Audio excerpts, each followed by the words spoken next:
Langit sore mulai kehilangan warna, berganti senja yang memudar di balik jendela. Koridor terasa lebih panjang dari biasanya. Sunyi dari langkah-langkah riuh siswa yang sudah lebih dulu pulang. Tapi di sudut sana, tepat di depan loker yang catnya hampir mengelupas, 5 orang perempuan berdiri melingkar. Di tengah-tengah mereka, tubuh ringkih terlihat meringkuk di atas lantai sekolah yang basah. Hingga tiba-tiba, sebuah ular basah menghantam kepalanya. Disusul dengan tumpahan air yang sepertinya telah tercampur sabun. Pandangan Katarina memburam. Kelopak matanya tak sepenuhnya terbuka. Air sabun itu mampu menciptakan rasa perih di mata juga. Di beberapa area lengan Katarina yang terluka, Katarina menyapu pandangan, melihat sekitar, dan sepasang obsidiannya.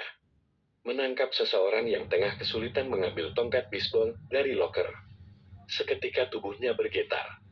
Katarina kalang kabut sembari berusaha meninggalkan sekelompok anak perempuan. Perempuan yang diketahui bernama Helena itu perlahan mendekat. Bersama tongkat bisbol di genggamannya, Katarina menjauhkan diri, mundur dan menghindar dari eksistensi Ashley. Belum juga mencapai ujung koridor, tubuhnya menabrak seseorang yang berdiri tepat di belakangnya. Kemana? Asisten undercover. Apa kamu ingin Helena dan kelompoknya berhenti menunggu? Ia berucap, sembari memperhatikan kertas di antara jemarinya. Ya, sebutkan syaratnya. Katarina berseru. Responnya itu mengundang perhatian Helena dan 4 orang lainnya. Kontrak dan perjanjian. Apa kamu bersetuju? Katarina merespon dengan sebuah anggukan penuh keyakinan. Demi membebaskan diri dari Helena, seseorang yang belum diketahui pasti identitasnya itu menyerahkan secari kertas beserta ballpointnya kepada Katarina. La tercekat sejenak, menatap lamat-lamat ballpoint yang diterimanya. Apa aku harus menusukkan ini ke jariku? Tanyanya penuh keraguan, sebab Helena mulai melangkah. Setelah berhenti, karena kedatangan seseorang misterius itu, yang menerima pertanyaan lantas mengangguk, mengisyaratkan Katarina untuk menandatangani kertas menggunakan darahnya sendiri. Tanpa ragu, gadis yang masih diselimuti ketakutan itu segera membereskan darah dari jarinya ke atas kertas. Mereka langsung berpecah, seolah tak ada yang terjadi. Seperti angin malam yang melenyapkan bara api kecil, menyisakan jejak samar yang hanya bisa dirasakan oleh mereka yang terbakar. Pemikiran impulsifnya menguasai isi kepala Katarina, menyetujui tanpa berpikir lebih jauh. Untuk persetujuan tadi, kamu harus bersedia ikut denganku 10 tahun lagi. Sosoknya menghilang, meninggalkan jejak putih yang melayang di udara. Kepulan asap menaungi seluruh bagian rumah berarsitektur klasik. Nyala api perlahan melahap seluruh bagian rumah beserta isinya. Suasana amat mencekam. Langit malam terlihat lebih gelap. Kobaran api menyebarkan. Hawa panas yang menyapa kulit. Tolong! Kebakaran di sini! Riley memekik kencang. Tidak habis pikir dengan simpati warga di sekitarnya yang tak kunjung menyalurkan bantuan. Seseorang melangkah keluar dari rumahnya, orang pertama yang tertangkap oleh mata Riley. Laki-laki berwajah campuran dua. Negara itu menghampirinya dengan ponsel di dalam genggaman. Fire, tenang Ray, aku udah panggil pemadam kebakaran. Riley bernafas lega setelah mendengar penuturannya. Thank you. Ucap Riley. Diselang 10 menit, 2 unit mobil pemadam kebakaran sampai di depan rumah Riley. Untung saja kobaran api tak semakin membesar karena angin di kawasan Lindenburg cukup stabil.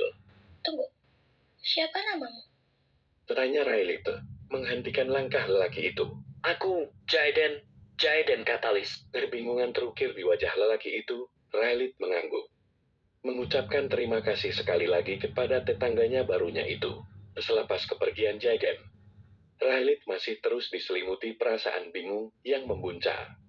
Situasi ini tak pernah terlintas di benaknya. Ia takut jika kedua orang tuanya akan menyalahkan dirinya atas kejadian ini, padahal jelas Riley tak ada di rumah saat kebakaran terjadi.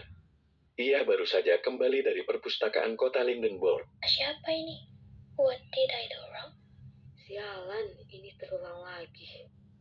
Seseorang memekik dengan tertahan, wajahnya merah, padam karena kekesalan yang memuncak. Setelah berkeliling selama 3 jam ke seluruh penjuru Lindenburg, ia tak kunjung menemukan orang yang dicarinya. Manusia memang tidak tahu terima kasih.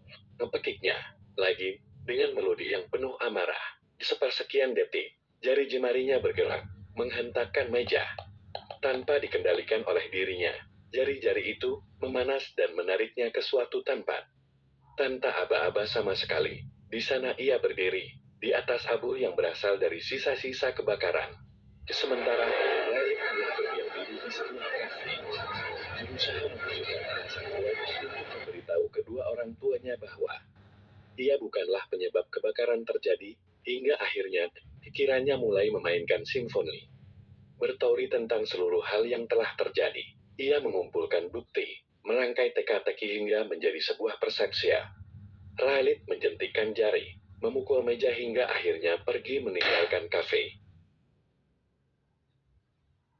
Batin Riley bergejolak setelah menemukan persepsinya sendiri. Hari menjelang sore, langit menampakkan semburat jingga yang menghiasi ujung. Hari ini, belum habis juga perbincangan antara Riley dan Lila. Keduanya nampak terus membicarakan berbagai hal hingga mentari hampir kembali ke persembunyiannya. Don't forget all that, Lila. Kalimat terakhir Riley sebelum pergi melangkahkan kaki dari kediaman Lila. Suasana hatinya memanas. Seperti ada sesuatu yang mengisi ruang kecil di pikirannya. Egonya bersatu, membentuk suatu keputusan yang jauh dari kata benar.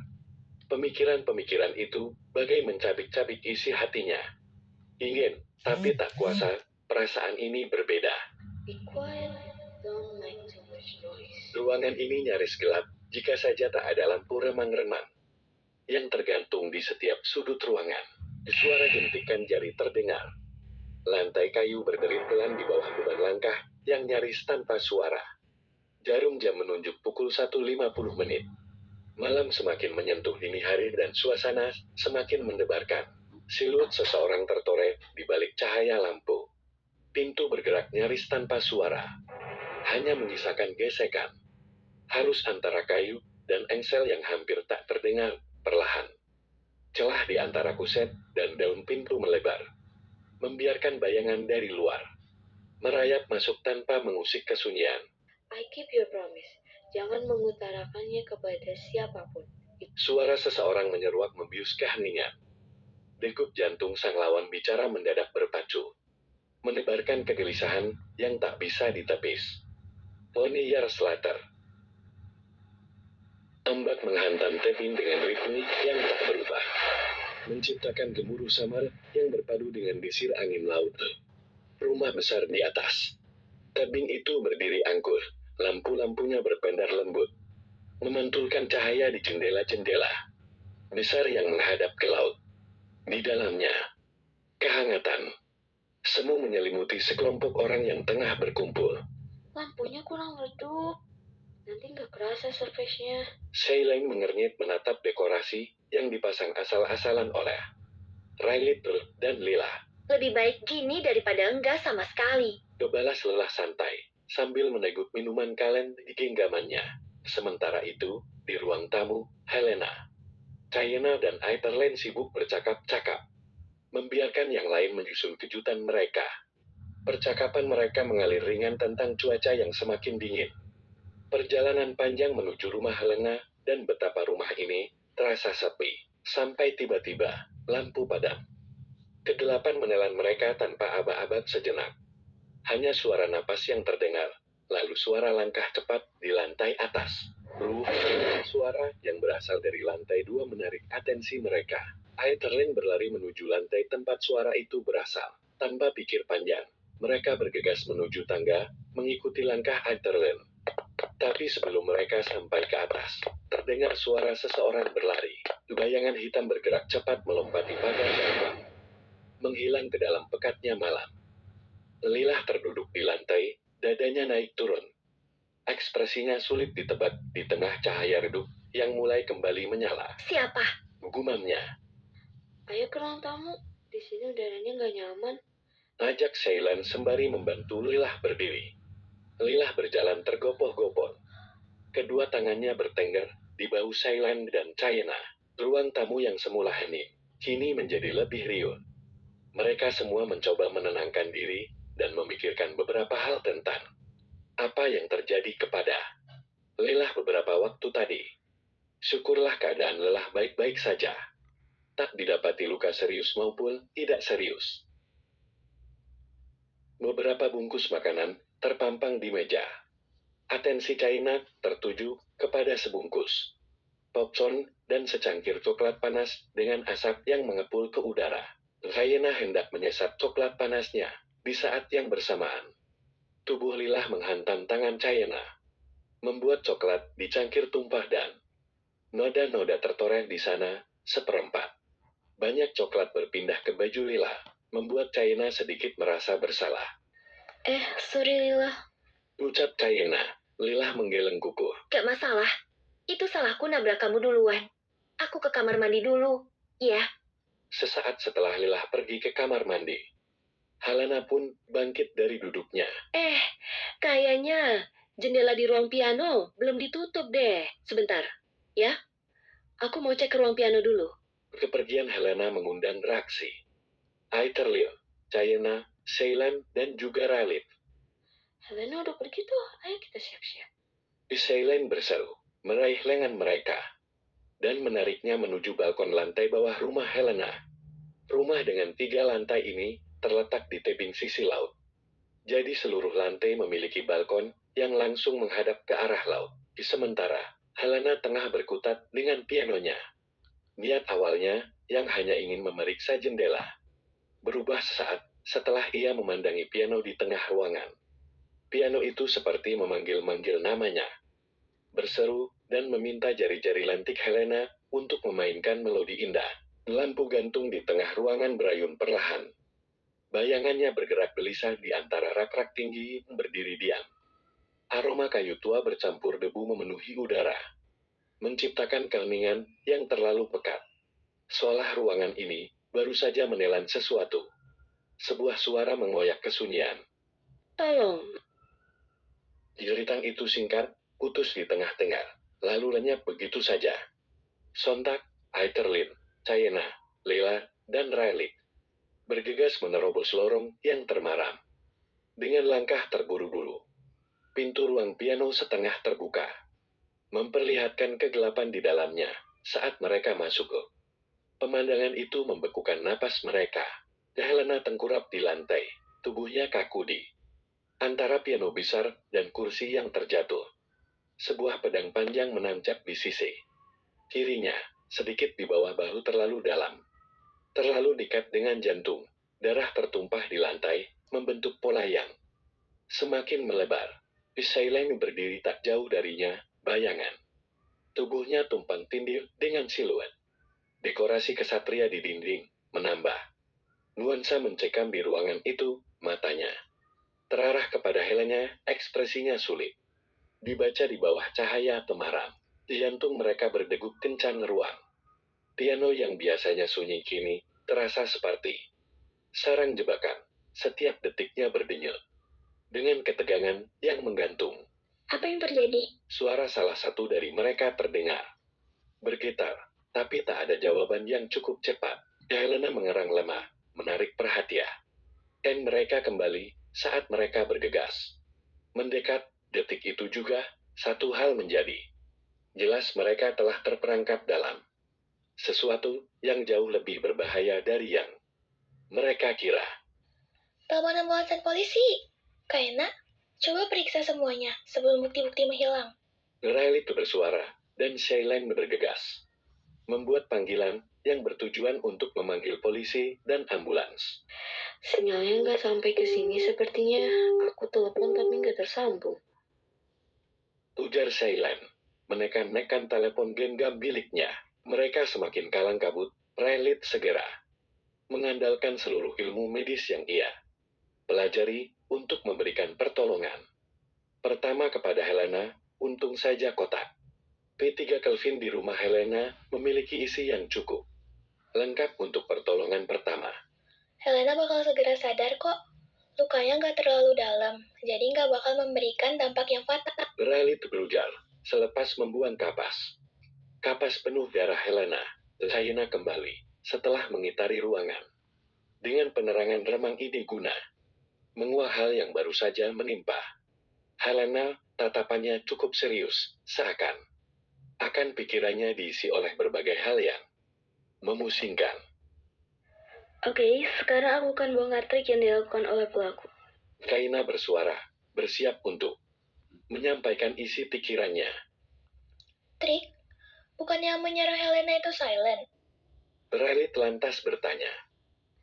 Sudah aku bilang, bukan aku yang melakukannya. The Silent mempertahankan dirinya dari tuduhan Riley. Chayana tak menghiraukan perdebatan Riley. Dan Silent, ia langsung menjelaskan trik yang dimaksudnya. Pertama, lihatlah goresan pedang yang ada di lantai. Sudut goresannya tegak lurus. Lalu, pagar koridor spiral di dekat jendela dan goresan di garpu tala yang berada di genggaman Helena. Jika menghubungkan semua goresan yang tertinggal, sebuah jebakan mengerikan pasti ketahuan. Ada lampu gantung di atas goresan di lantai. Itu adalah titik terakhir yang menghubungkan semua goresan. Riley mengedarkan pandangannya kepada semua objek yang disebutkan oleh Chayana. Mungkinkah?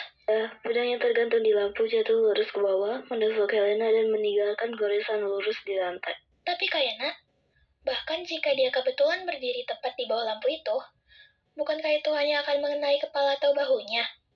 Tapi Helena dalam posisi tengkurap. Chayana memperjelas hal yang masih abu-abu dalam pandangan Riley. Itu tidak mungkin. Maiterlin tiba-tiba bersuara. Kunci dari misteri itu adalah garpu tala. Chayana menunjuk garpu tala yang berada di lantai, tak jauh dari piano yang Helena mainkan. Apa maksudmu? Jebakan yang mengerikan ini diatur dengan meletakkan pedang di tengah tali panjang. Lalu mengambil kedua sisi tali dan tarik tali itu melalui bagian logam dari lampu gantung dengan menggunakan pagar koridor spiral sebagai penopangnya. Kemudian, satu sisi dililitkan sekali di sekeliling sofa, dan ujung tali disambungkan ke garpu tala. Ujung tali yang lain dibiarkan di luar jendela. Dengan beban yang diikat tentunya. Panjang lebar perkataan Chayana membuat semuanya mendekat dan menyimak kata yang meluncur dari mulut Chayana. Sisanya tinggal menunggu Helena menariknya keluar dari bawah kursi. Akhirnya, tali yang disambungkan ke garpu tala tidak lagi menopang berat pedang, dan pedang yang berat itu langsung jatuh mengenai Helena. Sontak, keempat orang yang menyimak. Seluruh ucapan Chayana tak habis pikir.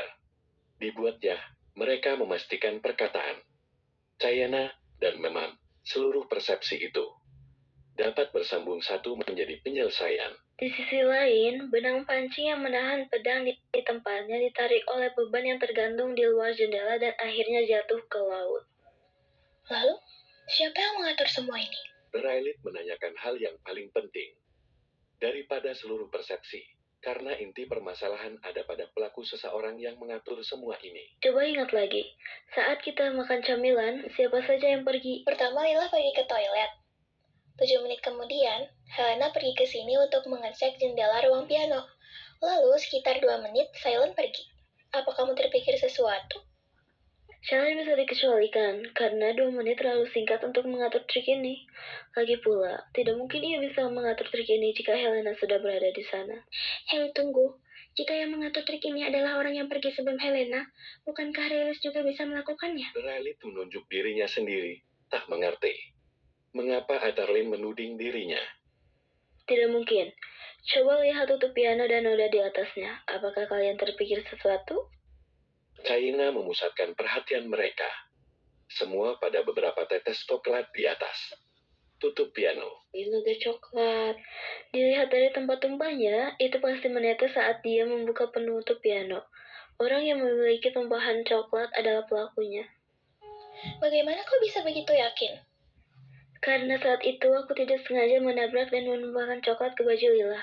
Mungkin coklat yang tertinggal di celah brosnya tumpah ketika dia membuka piano.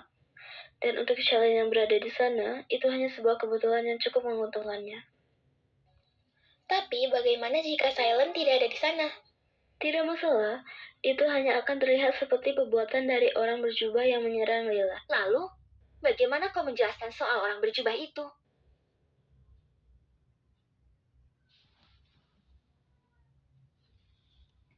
Setelah beberapa menit, Chayena menjelaskan. Benarkah itu, Lila? Rayleigh bertanya.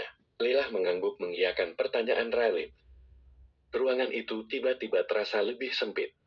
Udara yang tadinya mengalir bebas kini seperti membeku di antara mereka semua.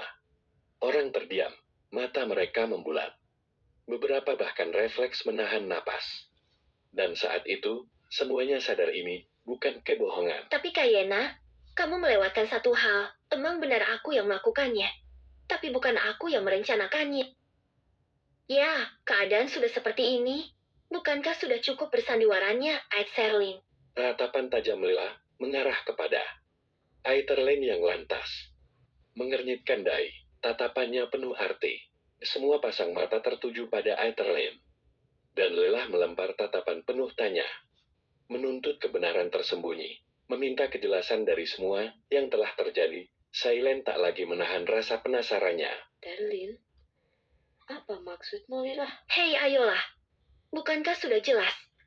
Aku yang melakukannya, tapi yang merencanakan semua ini adalah Ait Serlin. I'm too lazy to deny it. Ya, aku yang merencanakan semua ini. Bukan hanya surprise ini, tapi juga hal yang menimpa Helena. Dia menjelaskan, padahal semuanya memang membicarakan kecelakaan yang terjadi pada Helena. Tak ada yang membahas surprise. Kesalahan ya? Kesalahannya adalah membunuh sahabatku. Waiterlin memberi penekanan pada ujung. Kalimatnya Rayleigh dan Silent tercekat. Mendengar alasan yang dikatakan oleh Aetherlane, Silent mengarungi sepasang obsidian biru. Milik Rayleigh lantas tersenyum miring, sementara Aetherlane tengah membangunkan Helena yang sepertinya sudah sadar. Telapak tangannya mendarat di pipi sebelah kanan Helena, tamparan dengan itu melayang berulang kali hingga akhirnya Helena terbangun. Helena masih berusaha mencerna apa yang baru saja terjadi. Helena? Sudah sadar? Satu pertanyaan yang terlontar dari mulut Chayena menyambut kesadaran Helena dengan luka yang masih basah. Helena dihujan dengan pertanyaan lainnya. Pertanyaan yang masih terlontar dari mulut Chayena. Kamu membunuh Katarina, sahabatnya Terlin. Bukan begitu, Helena? Bagaikan petir di siang bolong. Pertanyaan itu cukup menusuk bagi Helena. Batinnya bersuara, bertanya-tanya tentang tuduhan yang dilayangkan oleh Chayena. Kamu pernah membuli Katarina, kan? Tudingan kali ini lebih menusuk karena sesungguhnya apa yang dikatakan oleh Silent benar adanya, namun yang terus bergulir di pikirannya adalah bagaimana Silent bisa mengetahui hal itu. Helena membuli Katarina sudah sangat lama, mungkin 9 tahun yang lalu. Saat mereka menduduki kursi sekolah menengah pertama, tindakannya tak dapat dibenarkan. Karena pembulian adalah tindakan yang merujuk kepada kesalahan, seperti apapun bentuknya. Dan tak kunjung menerima jawaban. Karena Chayena baru teringat bahwa Helena tidak sadarkan diri di saat mereka membicarakan tentang kejadian yang menimpanya. Sesegera mungkin, Chayena menjelaskan kembali, dimulai dari tuduhan Aetherlane tentang kematian Katarina, tusukan pedang di bagian punggung Helena. Juga tentang teori yang Chayena ciptakan dari segala bukti, hingga terungkapnya dalang dibalik percobaan pembunuhan. Membunuh Katarina? Kapan aku melakukan itu? Atas dasar apa kamu melayangkan tuduhan kepadaku? Tanya Helena menggebu-gebu. Aetherlane menggertakkan giginya, rahannya mengeras. Aku nggak pernah membunuh Katarina. Bagaimana kalau aku mengungkapkan sesuatu tentang kamu? Rayleigh, Kali inilah yang berucap. Nadanya terdengar mengancam. Ait Serlin, Helena memang bukan pembunuh Katarina. Pembunuh Katarina selalu bisa bersembunyi di balik bayangan gelap. Menjelma menjadi bisikan samar di lorong sepi. Meninggalkan jejak yang hanya bisa dibaca oleh mereka yang sudah terlambat menyadari kehadirannya. Lilah menjeda ucapannya melihat banyak pasang sorot mata tertuju padanya, lantas Lilah berkata, Rayleigh, aku dan Rayleigh yang membunuh sahabat Ait Serlin, Katarina. tubuh Rayleigh membeku, penuturan Lilah membuatnya tak lagi berpikir jernih. Aetherlane, kamu kan yang membakar rumahku 1 tahun lalu? Pertanyaan lain ia tujukan kepada Aetherland. Semua hal semakin berputar-putar. Kebenaran yang terkubur tak juga terbongkar. Satu sama lain semakin gencar mengungkapkan kenyataan yang entah benar atau hanya sekedar pengalihan dari masalah yang tengah dibicarakan. Kalian semua salah, hanya saling menyalahkan. Helena yang membakar rumah Relit itu jelas karena Aterlin pergi ke Lendenbas saat kebakaran terjadi. Lalu Helena, dia bukan pembunuh Katarina. Dia berkata jujur tentang itu. Katarina bukan bunuh diri. Persepsi Aterlin benar. Katarina dibunuh oleh dua di antara kita. Dan Lila juga berkata jujur. Ia membunuh Katarina dan Relit yang menyusun rencana. Panjang lebar penuturan Shailen, namun 5 orang di sekelilingnya hanya terdiam dengan tatapan kosong. Shailen menatap mereka satu persatu. Bibirnya bergerak tanpa ragu, mengungkapkan kebenaran yang selama ini bersembunyi di balik kabut ketidakpastian. Kalian tahu apa yang telah kalian lakukan, kan? Semua ini bukan kebetulan kejahatan kalian, pengkhianatan. Ini semua kembali menghantui kita di sini. Di tempat yang tahu apakah ini kehidupan atau kematian. Suasana hening, kata-katanya menggantung di udara, berat, dan setiap lengkingan detik yang berlalu semakin menambah kepahitan. Dalam dada mereka, tatapan mereka melukiskan kekosongan. Seolah realitas yang telah lama mereka hindari di dunia yang menjadi tempat mereka berpijak saat ini tidak bisa lagi dipungkiri. Wajah mereka membeku, terperangkap oleh kenyataan yang Shailen ungkapkan. Mereka tahu tak ada jalan untuk kembali ke Shailen. Dengan tatapan penuh harap, tahu bahwa perjuangan belum berakhir bagi Chayena. Chayena kini tatapannya memancarkan sesuatu yang hanya diketahui oleh dirinya sendiri. Raut wajahnya berubah. Ia sama sekali tak acuh dengan keberadaan Shailen dan keempat teman dekatnya. Sebuah benda pipih telah digapainya. Chayena menekan nomor telepon rumahnya, dan anehnya, panggilan itu tersambung. Padahal panggilan Shailen sebelumnya sama sekali tidak mendapatkan titik sinyal. Panggilan terangkat di seberang sana. Terdengar suara tangisan yang tak tertahankan. Sontak, telepon genggam. Chayena terlempar jauh ketika ia menyadari suaranya ada di seberang sana, suara tangisan seseorang amat putus asa. Kemudian, suasana berubah. Suara monitor Ichi mulai terdengar, lembut namun tajam, melaporkan denyut kehidupan yang semakin mnipis.bip.bep.bep.bep. Suara monoton itu seiring berjalannya waktu semakin jarang dan lemah, hingga satunya suara yang tersisa adalah detak jantung Chayena yang masih bertahan, seperti sisa harapan yang masih membara. Para perawat berlalu lalang guna memastikan suara monitor yang tak lagi terdengar, dan kematian 4 pasien telah dikonfirmasi. Wali pasien yang menunggu di luar ruangan mendadak histeris melihat 4 bangsal melewati mereka. Satu di antaranya menolak menghindar dari kenyataan yang berbicara. Nama anggota keluarga mereka disebut dengan lantang oleh seorang perawat, membuat suasana semakin riuh. 10 menit selepas nama Raleigh terpanggil, seorang lelaki berlari menerjang. Segala hal yang menghalangi paniknya sudah mencapai level maksimum. Ia baru saja mendengar kabar yang membuat jantungnya nyaris terlepas dari tubuhnya. Langkahnya terburu-buru, napasnya tersengal, dan dihuka. Jaiden menghantam sebuah kursi roda dengan seorang wanita paruh baya yang terduduk di atasnya, seperti slow motion. Tubuhnya terpelanting wanita beserta kursi. Rodanya hanya berpindah beberapa meter. Kakak, kenapa salto? Ujar seorang gadis kecil sembari menertawakannya. Jaiden terdiam, berbaring di lantai rumah. Sakit sembari menatap langit-langit dengan perasaan campur aduk. Paniknya belum reda, tapi harga dirinya telah tiada. Mendadak memori ingatannya memutar kembali semua momen yang telah ia lewati bersama Ray Little.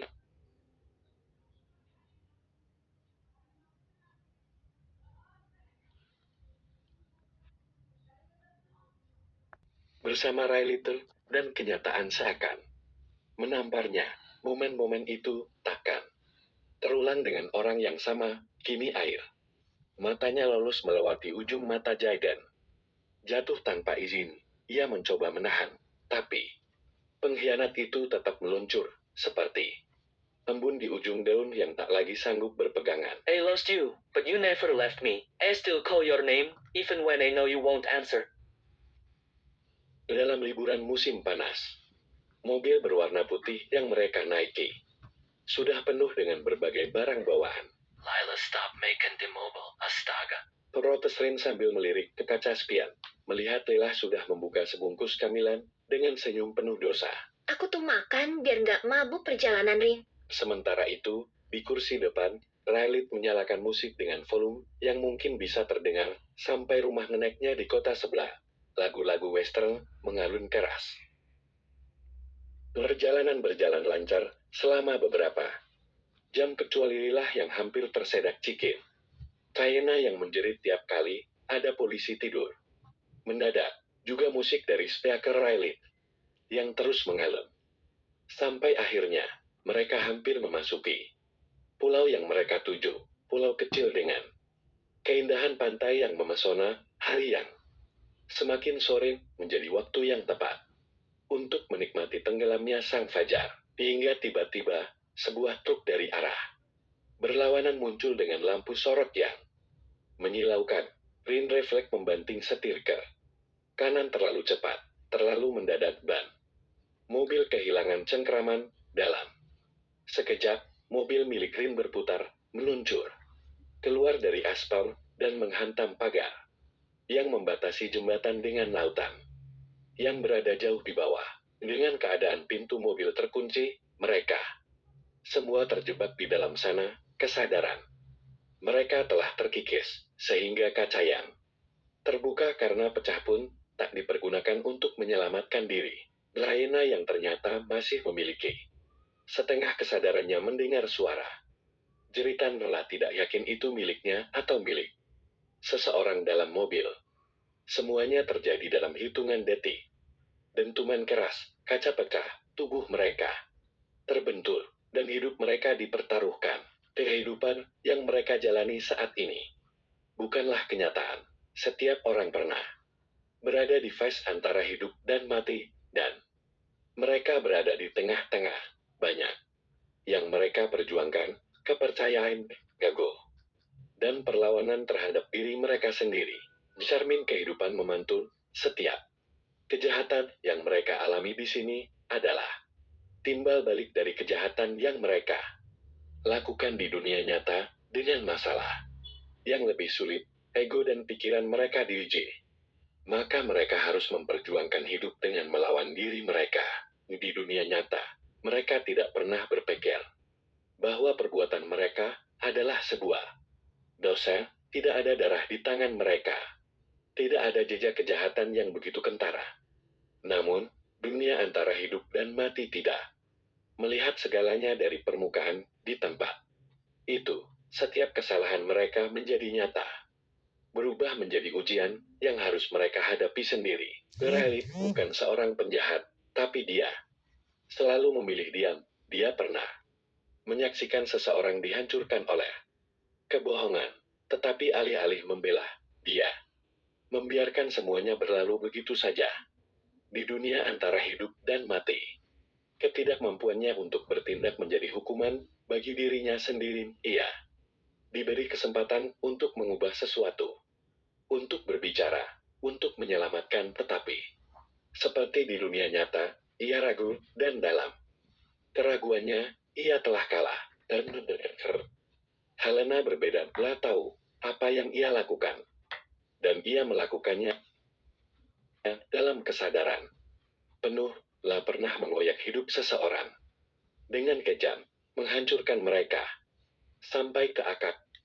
Di dunia antara hidup dan mati, kejahatannya kembali padanya. Semua yang ia hancurkan menuntut balasan. Tetapi Helena yang selalu hidup dalam keyakinan bahwa dirinya tak terkalahkan, menolak untuk tunduk.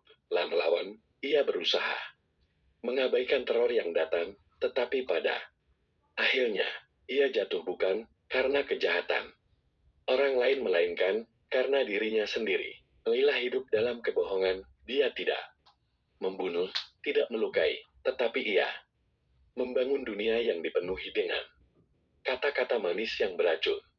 Kebohongannya mungkin terlihat kecil, tetapi dampaknya begitu besar. Di dunia ini, dia diuji dengan sesuatu yang sederhana, menghindari perbuatan yang jauh lebih berbahaya daripada di dunia nyata, tetapi bagaimana seseorang yang selalu berbohong bisa membedakan kenyataan?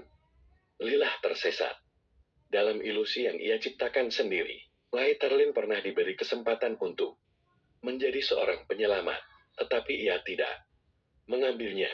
Ia melihat seseorang dalam bahaya, seseorang yang membutuhkan pertolongannya, tetapi ia berpaling. Ia membiarkan rasa takut menguasai dirinya. Dunia antara hidup dan mati, ia ditimpa dengan kesalahan yang berbeda, bukan menyaksikan kemalangan orang lain, justru ia menjadi sumber dari kemalangan seseorang. Raina berbeda dari mereka, ia tidak sempurna, tetapi ia adalah satu-satunya yang berani menghadapi dirinya sendiri. Jika yang lain tenggelam dalam ketakutan dan penyangkalan, Cayana memilih untuk melawan. Dotla tidak lagi ingin menjadi seseorang yang selalu mengalah dan membiarkan segalanya berlalu. Detail sadar bahwa tidak semua hal kelabu bisa diabaikan. Dia memilih untuk melawan dirinya yang lama, dan itulah yang menyelamatkannya. Pada akhirnya, bukan dunia yang memutuskan siapa yang hidup dan siapa yang mati. Mereka sendirilah yang membuat pilihan itu, dan hanya China yang memilih untuk bertahan, walaupun segala kejahatan dan kesalahan mereka di dunia nyata tak sebanding dengan apa yang terjadi di dunia antara hidup dan mati. Namun semua itu adalah cermin yang memantulkan seluruh dosa-dosa dan kegagalan mereka dalam melawan dirinya sendiri. Mungkin manusia di dunia nyata masih terhubung dengan mereka lewat mimpi maupun ikatan batin yang kuat, namun mereka yang terjebak di pertengahan ini tak akan mengenali Dan Silent. Ia adalah bayan, sosok bayan yang terperangkap dalam isi pikiran mereka. Ia yang mengetahui semuanya, ia yang mengatur segala hal dalam perjuangan mereka, dan ia yang menyadarkan mereka tentang dunia tempat mereka berpijak lewat untaian kata. Pada akhirnya, segala hal terjadi seperti semestinya, seperti hukum tabur tuai. Pencerminan juga sama, kejahatan yang mereka tabur, kejahatan pula yang mereka tuai. Tak peduli betapa berbeda keduanya.